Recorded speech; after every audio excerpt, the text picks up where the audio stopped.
তোমাকে আমি অনেক ভালোবাসি, এভাবেই সারা জীবন ভালোবেসে যাবো। আমাকে কখনো ধোকা দাওনি তো? না না, কখনো ধোকা দিইনি। কিন্তু কিন্তু কি? মাত্র 3বার ধোকা দিয়েছি। কি করে ধোকা দিয়েছো 3বার একটু বলবা? দেখো, ধোকাগুলো কিন্তু তোমার জন্য আমি দিয়েছি। কেন করে? একদিন তুমি অনলাইনে অর্ডার করেছিলে না দাড়ি চাচা মেশিন, হ্যাঁ।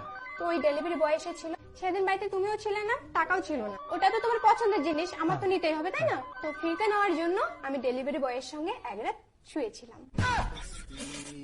এই দ্বিতীয় ধোকা কি করে দিলা? দ্বিতীয় ধোকা, রাস্তায় তুমি একদিন মদ খেয়ে পড়েছিলে না, 5টা পুলিশ তোমাকে অ্যারেস্ট করতে এসেছিল। তোমাকে বাঁচার জন্য একটা পাট ক্ষেত ছিল পাশে, 5টা পুলিশকে সার্ভিস দিয়েছিলাম।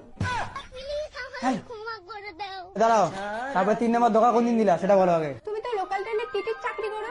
হ্যাঁ, সেটা তো সবাই জানে, তুমিও জানো, আবার নতুন করে বলো কেন? তুমি আরো একদিন সব প্যাসেঞ্জারের টিকিট হারাই ফেললা। হ্যাঁ, তোমাকে আরো ফোন করে জানালাম।